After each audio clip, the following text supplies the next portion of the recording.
6 months ago, Jackson Carter, walked out of the courthouse holding a divorce decree in my hand. 3 years of marriage vanished as if they had never existed, leaving behind a 36-year-old man who once believed in love and a complete future. I wasn't the one who ended the marriage, but ultimately, I was the one left to face the consequences of a betrayal I didn't cause. My ex-wife, Amelia, a 33-year-old woman with captivating blonde hair and a smile that once stole my heart, chose to walk her own path, a path glittering with glamour but filled with lies.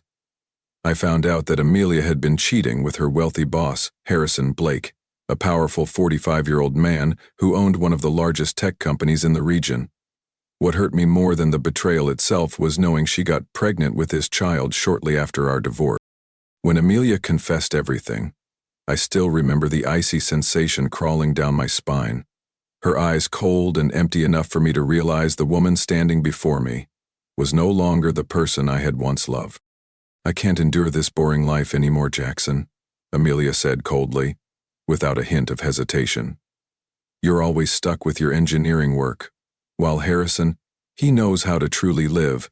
He can give me everything I want. I'm sorry, but love alone isn't enough." Her words cut through my heart like a blade, but I forced myself to stay calm. "What about our son, Amelia? Are you really going to abandon him too?" She lowered her head, yet her voice remained emotionless. "I know you'll take better care of him than I ever could. I have no excuse for this, but I need a different life." I looked deep into Amelia's eyes, and for the first time, I saw nothing but emptiness where my entire world once was. No pleading, no begging. I accepted the painful truth. To me, her silence spoke louder than any words. The court proceedings were swift and easy, largely because Amelia didn't contest anything. It was clear she had made up her mind long before, willingly giving up all rights to our young son Noah. He had just turned 18 months old, far too young to understand what was happening. But I knew one day he would ask me about his mother, and I still didn't know how I would answer. The first few weeks after the divorce were pure chaos and pain. I struggled with sleepless nights, buried under self-blame, but Noah pulled me back. I realized I had to be strong, not just for myself, but for the little boy who looked up to me every day.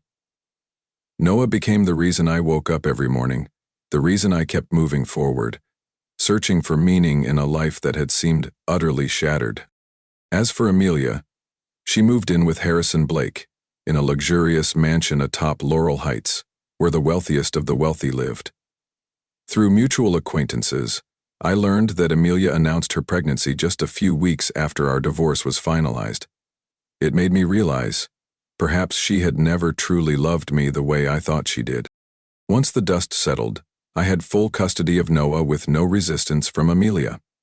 She never visited. No calls, no texts. It was as if Noah had ceased to exist for her the moment she walked out the door. I buried myself in my work as a software engineer, keeping busy to drown out the lingering sadness.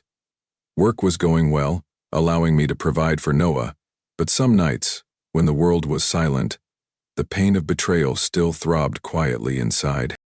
I thought Noah and I would continue living like that indefinitely. Until one day, not long ago, a call came in. A call that turned everything upside down and forced me once again to confront the ghost of my past. At that moment, I had no idea that Amelia, the woman who had once coldly abandoned us for the glitter of luxury, would now come back seeking something from the man she had once discarded without remorse. This story was only just beginning, and I didn't yet realize that fate had a whole new game waiting for me. Life after the divorce wasn't easy. The early days were a brutal slog through endless insomnia and cold, hollow nights, with only Noah's soft breathing beside me to keep me from falling apart. The sense of betrayal felt like a dull blade, slowly carving into every fiber of my being. But I knew I couldn't let my son see his father broken and hopeless. Amelia vanished from our lives as if she had never existed. No texts, no calls to ask about Noah. Even though Noah was still too little to recognize her absence, I could feel the void settling in with every glance he cast around the room, searching for something or someone missing. I didn't blame Noah. If anyone was at fault, it was me, for trusting someone like Amelia too much. To stay afloat, I buried myself in work. Besides my main job as a software engineer at a tech company in Seattle, I also picked up freelance projects at night after putting Noah to bed.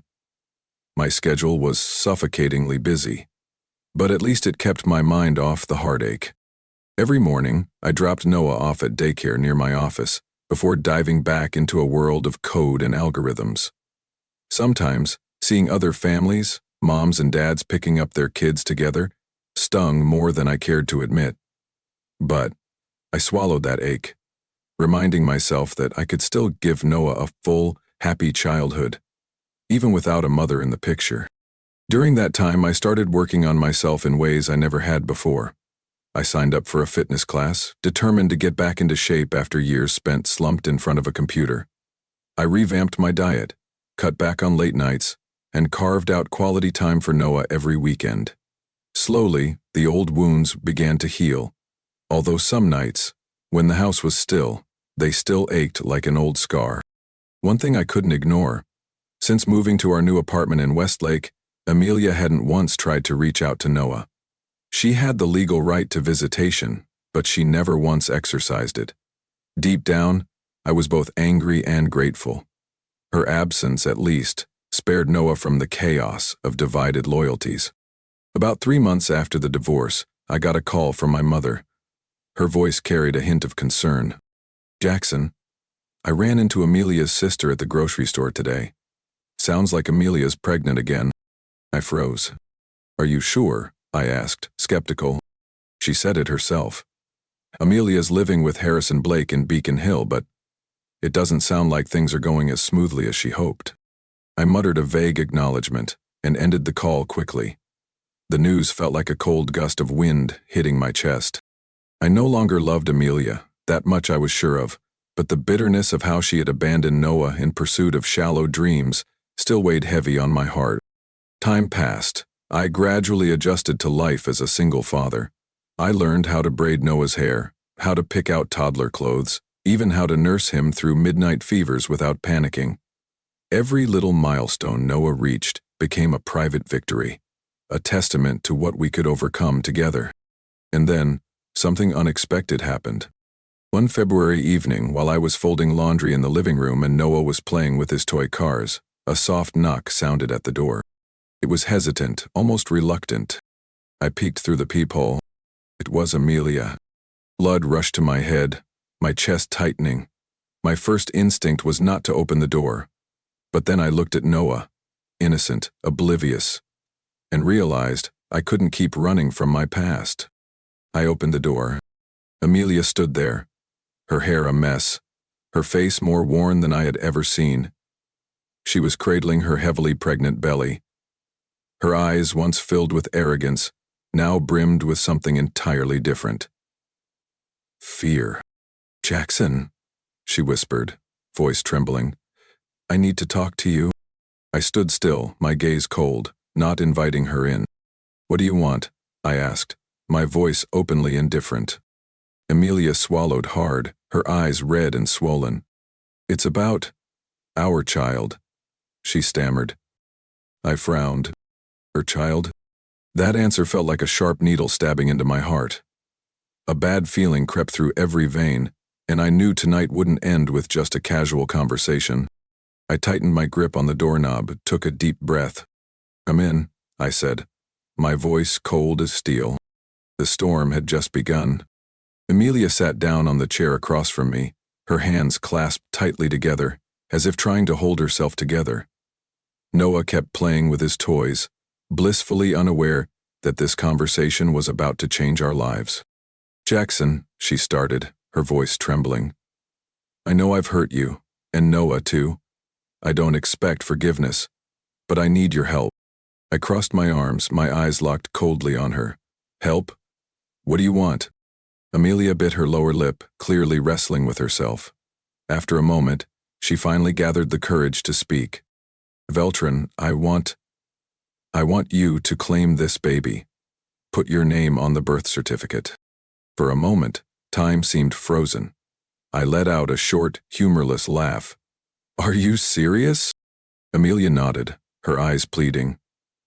I know it sounds crazy, but I think it's better for both kids if they share the same last name, and I can't do this alone. I took a deep breath, trying to suppress the anger rising inside me. Clearly, she wasn't here out of love or remorse. Something was off, and my instincts told me there was much more behind this bizarre request. I'm not stupid, Amelia, I said coldly. You're not here for Noah or for that baby. You're here for another reason, and I'm guessing it's about money, isn't it? She lowered her head, staying silent. That silence confirmed all my suspicions. Just a few days after that suffocating conversation, the real bomb dropped. One afternoon, after picking Noah up from daycare, I received a call from my uncle's attorney, Uncle Bruce Carter, who had lived in seclusion outside of Portland for nearly 20 years. The message was brief. We need to meet urgently. It's about the inheritance. I drove to the attorney's office with a heavy sense of skepticism. Uncle Bruce had always been distant, rarely keeping in touch with the family. So when I sat in the closed conference room and heard the attorney announce that I had been named the sole heir to his entire estate, I was nearly speechless. According to the attorney, Uncle Bruce had left me over $2.3 million in cash, along with ownership of a small but highly promising real estate company operating in Bellevue. I remember sitting there in stunned silence for a long time, trying to process the information. My uncle, he didn't have anyone else, I asked, still in disbelief. The attorney nodded. He thought this through very carefully. In his will he wrote, Jackson is the only one in this family I trust to carry on my legacy.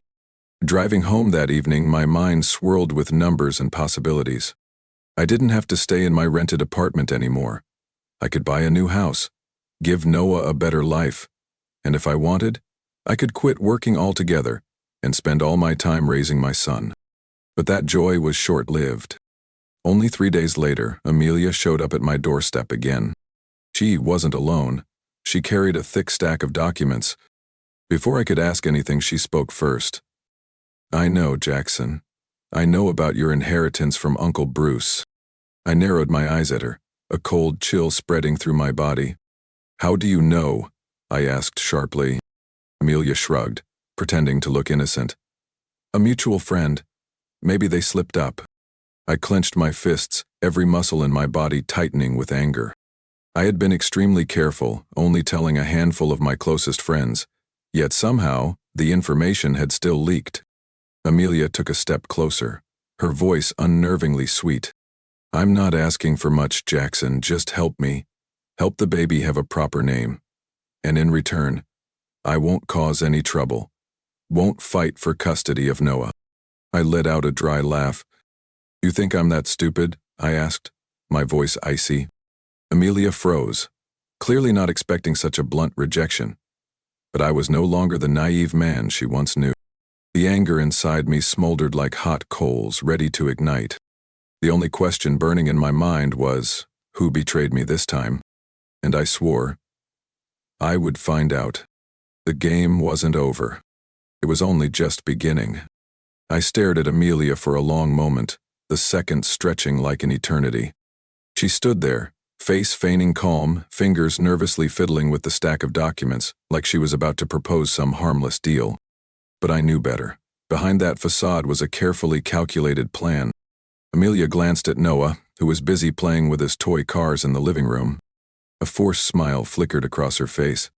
Noah's gotten so big, she said softly, her voice unnervingly light, as if all the months she abandoned him had never happened. I stayed silent, not because I had nothing to say, but because any word out of my mouth would be laced with the anger I was struggling to contain. Sensing my coldness, Amelia took a deep breath and went straight to the point. Jackson, I think we should think about the kid's future. She hesitated slightly, then continued. It would be better if both children shared the Carter last name. That way, they'd feel closer to each other. I crossed my arms, leaning against the wall, staring at her like I was solving a complicated equation. You want me to sign the birth certificate for the baby you're carrying? I said slowly. Amelia nodded, her forced smile stretching wider. Exactly. After all, when the baby is born, it'll be Noah's little brother or sister. We should give them a real connection, starting with their name. I let out a short, hollow laugh. That's a nice story you're spinning, but you forgot one important thing. I'm not even sure if that baby is mine. Amelia flinched slightly but quickly regained her composure. We can do a DNA test after the baby's born, but even so, having the same last name would be better for both kids, don't you think? I stepped closer, looking directly into her grayish blue eyes. The same eyes I once trusted blindly. No, I said firmly. I don't think so, and you know why? Because I'm not the fool you can manipulate anymore. Amelia's face stiffened. She clenched her hands so tightly that her nails dug into her skin. Jackson. I mean no harm. I'm just thinking about the kids, she pleaded weakly. Oilak dao, mia mai. Ni to bong tre? Emboroi no asut gan bai tang troi? Kong mot lando I hoe? Gio bong yen ke ve. Gio vo lame tot bong chi svai toi va toi ke, mo dong tai san? Amelia bit her lower lip, her eyes showing a hint of panic. I don't want your money, I just want a better future for the baby. My money, right, you don't want my money, I said, my voice sharp as ice. You want a name for the baby, a safety net in case Harrison decides he doesn't want to be responsible anymore. Amelia fell silent. I could see the anger bubbling up in her eyes, but she knew she couldn't flip the situation with tears or weak excuses. I stepped back, pointing firmly at the door. Leave my house, Amelia.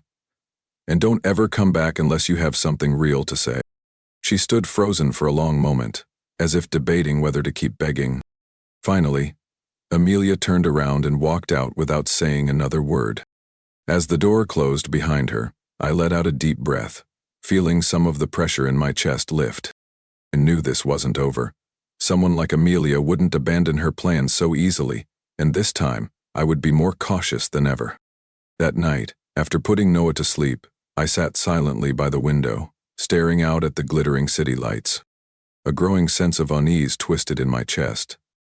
Someone I trusted had leaked information about my inheritance to Amelia. And if I didn't find out who, I would be facing even more underhanded games in the future. I picked up my phone and scrolled through my friends list in silence. Each name, each familiar face appeared before me. But now, I wasn't sure who was truly on my side anymore. The next morning, I decided I wouldn't let the silent standoff drag on any longer. While Noah was eating breakfast, I typed a short text to Amelia. If you really want to discuss the baby, there's only one way. A DNA test. No test, no discussion. I set the phone down on the table, feeling an unusual sense of relief. Facing things head-on was better than getting trapped in the psychological games Amelia was trying to play. Not long after, she replied. Short and to the point. Fine. Whenever you're ready, I'm ready. I smirked coldly. Ready? Huh? She was just afraid of losing her last shot at clinging to my inheritance. That same afternoon, I scheduled a quick consultation with my personal attorney, Paul Garrison, the same man who had helped me handle Uncle Bruce's estate paperwork. I needed a professional backing me up this time, to make sure everything was airtight and Amelia had no loopholes to exploit. I'll set you up with an independent DNA testing center, Paul said firmly, jotting down notes. You won't have to pay for all of it. Under Washington state law, in cases of paternity disputes, the cost can be shared. Good, I nodded, unable to hide my resolve. I'm not giving her any chance to make up stories this time. Once everything was arranged, I texted Amelia the address of the testing center and asked her to confirm the appointment. Surprisingly, she agreed to every condition I laid out without a single argument. That only made me more suspicious. Someone like her? Giving up bargaining power so easily? Either she was desperate, or she had another card up her sleeve. On the day of the test, Seattle was its usual dreary, rainy self. I dropped Noah off at his grandparents' early to spare him from seeing anything messy. Amelia was already at the center when I arrived. She sat quietly in a corner, cradling her large baby bump, eyes darting between fear and calculation. She wore a simple gray dress, looking more worn and frail than the last time I saw her, but I didn't let any sympathy creep in. The procedure was quick and clinical. The medical staff took cheek swab samples from both Amelia and me, then informed us the results would be available in about a week. As I walked out, I didn't even glance back at her. Amelia called out after me, "Jackson, no matter what the results are, I truly just hope Noah has a sibling to bond with." I paused for a brief second but kept walking without responding. Her words were like a cold wind brushing against my back, leaving no warmth at all. The days waiting for the DNA results crawled by in tension. Outwardly I stayed calm, but deep down I knew every outcome was still possible. If the baby turned out to be mine, I would be facing a second custody battle, one far messier than the first. But if the baby wasn't mine, Amelia's entire scheme would collapse. A week later, just after picking Noah up from preschool, my phone rang. It was Paul Garrison. Answered immediately. "Jackson," Paul said, his tone steady and measured as always. "I've received the DNA results. I think you should hear it clearly." I gripped the phone tightly. "Tell me." Paul paused briefly, then delivered the news. "The baby is not biologically yours." I closed my eyes, feeling a wave of lightness wash over me, as if a massive weight had been lifted off my chest. I exhaled slowly, though a faint bitterness still lingered deep down. "Thank you, Paul," I said softly, trying to keep my voice steady. "We'll officially send her a notice confirming this," Paul continued. "And from now on, she has no grounds to demand anything regarding your assets or Noah's last name." I nodded, even though he couldn't see it. That night, I sat beside Noah's bed, watching him sleep peacefully. A surge of gratitude and sadness swelled in my heart. I had won this battle. But I knew the real war was far from over. Because with someone like Amelia, nothing was ever truly finished. I sat at my desk, the warm glow of the corner lamp casting shadows across my tense face. Inside, I knew, if I stayed silent now, Amelia would find another way to come back, to drag me and Noah through more chaos. I wasn't the type who sought revenge, but I understood. Some things had to be ended, clean and final, or they would fester like weeds and destroy everything you fought to protect. I opened a new email, typing each word deliberately. Recipient, Harrison Blake. Subject, about Amelia and the baby. In the email, I recounted everything. Amelia showing up at my door, trying to pressure me into signing the birth certificate even though she knew the child wasn't mine. Her desperate attempt to latch on to my inheritance through a cheap scheme. I attached a copy of the official DNA test results from the medical center, solid proof no one could deny. At the end of the email, I wrote, "I expect nothing from you, Harrison, but I believe you deserve to know the truth before making any future decisions. No bitterness, no dramatics. The truth, by itself, was heavy enough." My hand hesitated for a brief second before I hit send. But then I thought of Noah's innocent face, remembered the sleepless nights worrying that my son might grow up in a world full of lies. And I pressed send. The email vanished from my outbox like a bullet leaving the barrel. Impossible to take back. The next day, life went on as usual. I dropped Noah off at school, stopped by my usual coffee shop for a strong espresso, and threw myself into work like nothing had happened. But deep inside, I knew a storm was quietly brewing. 2 days later, the first news reached me through a mutual friend. Harrison Blake had officially called off the engagement with Amelia. That friend texted me a short message. He kicked her out of the Beacon Hill mansion. I read the message, sitting frozen in my car, the coffee in my hand long cold. Part of me felt satisfied, another part strangely sad. After all, I had once truly loved Amelia. Deep down there was still a trace of sadness for the ending she had brought upon herself. That night, I got a call from an unknown number. The screen showed no name, but I knew exactly who it was. I paused for a second, then decided to pick up. "Jackson," Amelia's voice came through, choked with tears. "What? What have you done?" I leaned back in my chair, my tone calm. "I just told the truth. What happened afterward isn't my fault." On the other end, Amelia sobbed. "You've ruined my life."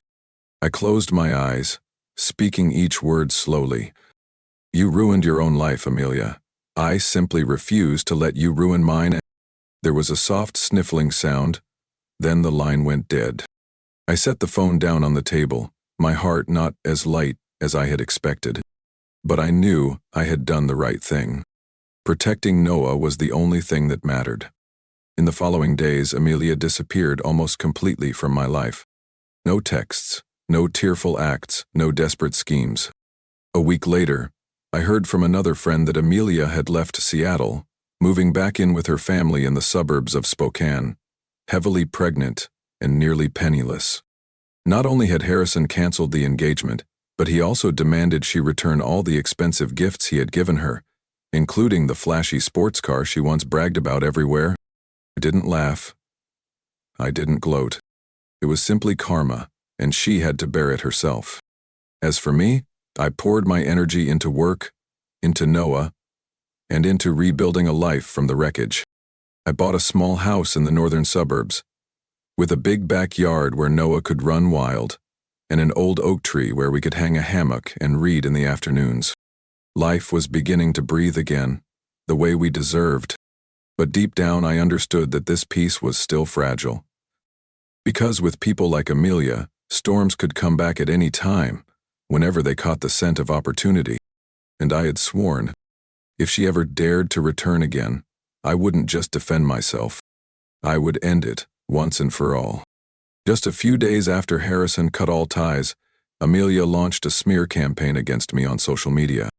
I wasn't surprised, but I couldn't deny the wave of disappointment that hit me as I saw the tear-filled posts she shared. Twisted stories, baseless accusations about me, preventing a loving mother from seeing her son, flooded her Facebook and Instagram. Amelia played the victim perfectly. Black and white photos with tearful eyes, dramatic posts about the agony of being stripped of motherhood, emotional shares meant to fish for sympathy from people who didn't know the truth. Of course, most of our mutual friends weren't easily fooled. Those who had witnessed her abandoning Noah like discarded luggage knew exactly what was going on. Supportive messages poured into my inbox. Don't worry, Jackson.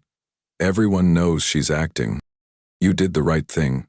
Noah deserves a stable home. I excommunicated. The truth will win out on its own. Still, a few strangers, friends of friends, people who only heard one side, commented harshly against me. I had prepared myself for it. A small part of me was still irritated, but mostly I understood. It was just noise. The only thing that mattered was shielding Noah from these cheap games. I'd decided to stay silent, no rebuttals, no arguments. Because the more I reacted, the more attention she would get. But I didn't realize Amelia still had another move left. One Saturday morning, while I was playing catch in the backyard with Noah, the doorbell rang. Through the peephole I saw Amelia standing there, her belly noticeably larger. Under the terms of the divorce she still had visitation rights, though she had rarely used them. I couldn't refuse.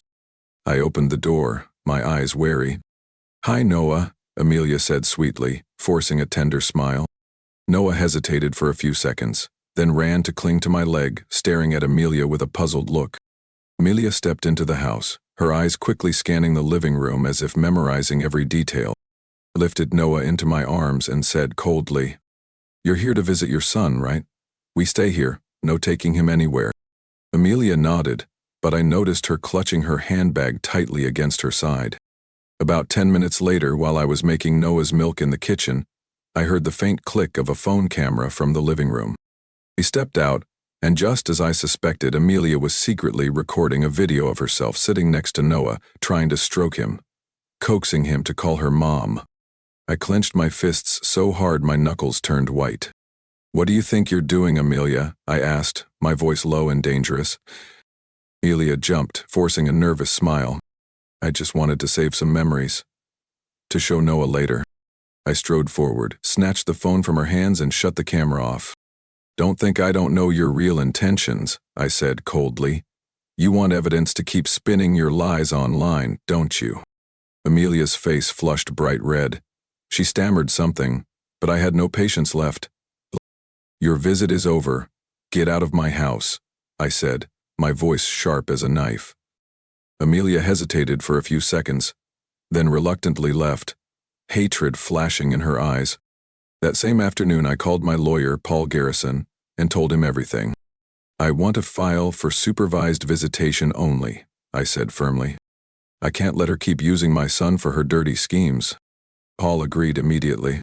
He also believed Amelia's behavior posed a psychological risk to Noah.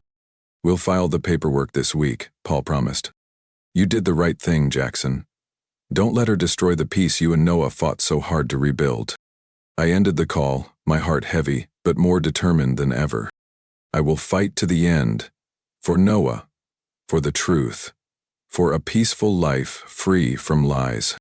This battle isn't over. But I'm ready for any storm ahead. About 2 weeks after I filed the request for supervised visitations, everything went strangely quiet. No more tearful posts, no more threatening messages, no more psychological games from Amelia. I sensed something shifting beneath the surface, but I didn't expect it to come so quickly and coldly.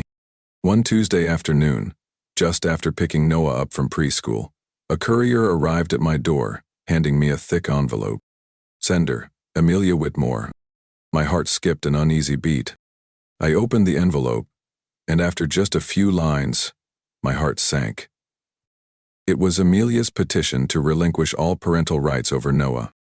I read it over and over, making sure I wasn't misunderstanding. She was giving up custody, visitation rights, any say in his education, health care, everything. Attached to it was a short handwritten note. "Jackson, after much thought, I realize I no longer have the ability or the emotional bond to be Noah's mother, in any real sense. I'm preparing to have my new baby, and need to devote myself fully to this child. Noah needs a stable environment without chaos, and I believe you can give him that better than I can. I'm sorry, Amelia." I dropped the letter onto the table and sat there in silence for a long time. Part of me felt relieved, knowing I no longer had to fear her chaos affecting Noah, but another part of me felt heavy. Because no matter who Amelia was, no matter what she had done, she was still Noah's biological mother. And the fact that she could walk away so easily said everything. That night, after putting Noah to bed, I called Paul Garrison and sent him a copy of the document. Paul sighed on the other end of the line. "I guess she finally realized she wasn't capable. Or at least, she's lost interest." "Are you sure this document is legally valid?" I asked. "We'll need to file it with the court to finalize everything," Paul explained. "But if she's voluntarily giving up her rights with no conditions, it should go through smoothly." I nodded, even though he couldn't see it. "Let's move forward. I want Noah safe and at peace." After the call, I sat alone in the living room, the soft yellow glow of the lamp casting light over Noah's artwork on the walls. It's a scribbled spaceship. Little house with 2 stick figures, one tall, one short. A big red heart with the word Dad carefully written inside. No woman drawn anywhere. I realized then that to Noah, Amelia had long been just a faded shadow in his memory. And now, officially, she had stepped out of his life for good. 2 weeks later, the court approved Amelia's petition to terminate her parental rights. Noah was officially mine, completely, legally, and forever. The day I held the court decree in my hand, there was no celebration. I simply took Noah to the lakeside park. We sat on a wooden bench, eating vanilla ice cream, watching the sunset turn the water gold. Noah giggled, smearing ice cream all over his nose. "Dad, can we come back to the park tomorrow, too?" I laughed and nodded. "Of course, little buddy." That was all. No grand promises. No fancy declaration. Just peaceful afternoons like this. And I knew I had made the right choices. But I also understood. Even though Amelia had disappeared from our lives, the scars she left would linger silently. And as a father, I would spend the rest of my life healing them for Noah. Whatever it cost me, I would protect my son from harm. Because from now on, Noah had only me. And I would never, ever let him down. I thought everything with Amelia was finally over. But fate seemed unwilling to let me find peace so easily. One evening, while cleaning up after dinner with Noah, my phone rang. It was an unknown number, but something inside urged me to answer. "This is Harrison Blake," a deep, firm voice said on the other end. I tightened my grip on the phone. Him, the man who had indirectly shattered my family, was reaching out now. I growled. "What do you want from me?" Harrison was silent for a few seconds, then spoke again, his voice softer. "I'm not calling to start trouble. I just wanted to say, I owe you an apology. And there are some truths I think you deserve to know." I didn't reply, but I didn't hang up either. Harrison continued. "We had a DNA test done for the baby. The results confirmed it's mine." My entire body tensed. Even though I had somewhat suspected it, hearing it from his own mouth still twisted my gut.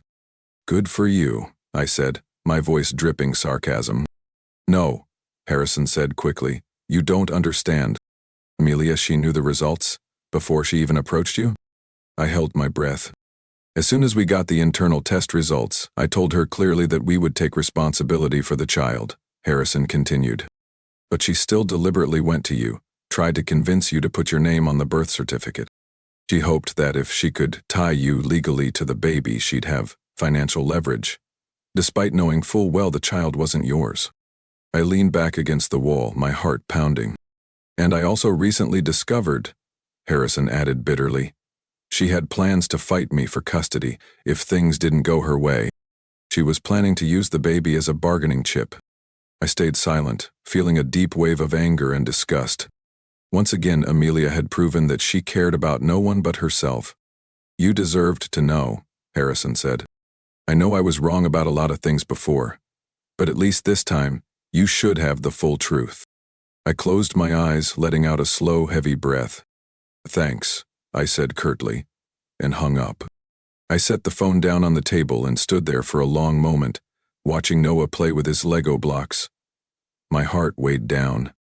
Amelia had never changed.